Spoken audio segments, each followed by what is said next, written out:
خیلی دوست داریم که یک قطعه رو برای ما به صورت زنده اجرا کنن. حالا ببینم تشریف قربان. ممنون از این جوان عزیزمون. بفرمایید خواهش می‌کنم. بله شما یه بار دیگه من دست بدم بهتون. زنده باشید خواهش می‌کنم. آیا اصحابی خب من قبل از گل تو کمتون بفرمایید. درود بر شما. خواهش می‌کنم. خواستیم زنده بخونم. من در خدمت هستم. فقط دو تا کار قبلی معرفی بکنم. بفرمایید خواهش می‌کنم حتما. کار ستاره مشرقی آهنگسازیش رو خودم انجام دادم، تنظیمش رو جناب دکتر چراغعلی، شعرش هم که برادر خودم گفتن هادی اصحابی. کار دومم کار روانه بود که تقدیم به ساعت مقدس آقا امام شد. بعد آهنگسازش خودم بودم. دوست عزیزم امیر ایدری تنظیمش رو انجام دادن و شاعرش هم هادی اصحابی، ناظر ضبطش هم دوست عزیزم شارق شریفی بودن که خیلی زحمت کشیدن. دست شما در زنده باشید. آمادگی یک قطعه زنده رو داری؟ صداتون جوریه که یکم کوچولو عزیز بخور. یه بله بیرون سرد بود. بله بیرون آخه ایشون شما داشتن جان چای نبود میخوام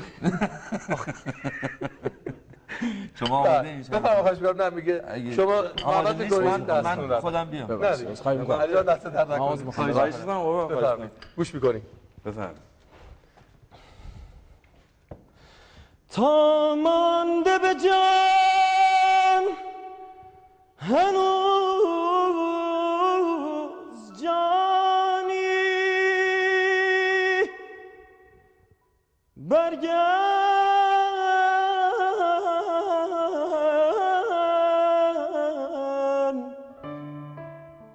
عزیز جان کرانی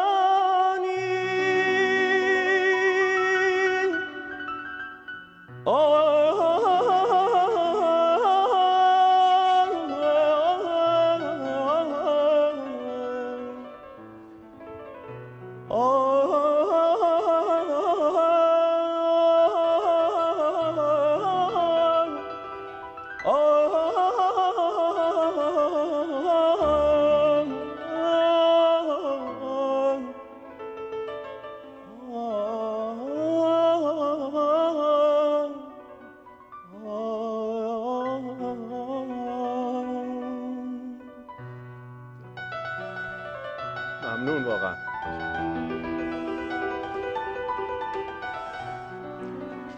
این وقتا که تیتراژ هم برم. بفرمایید. اینجا ها. بفرمایید. خب بریم حالا. بفرمایید.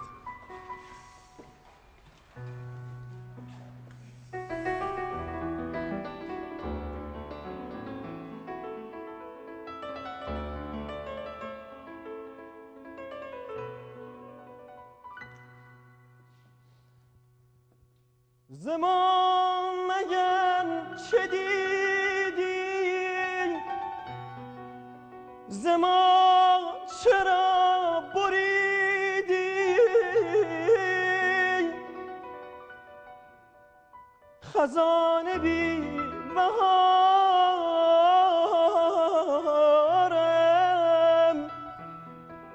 دخیل انتظارم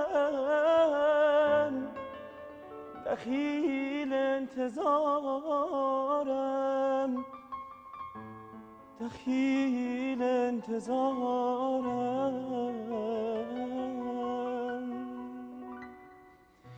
روان شو روانه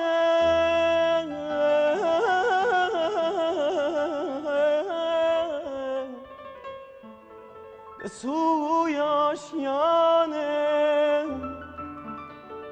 به سوی آشیانه روان شو روانه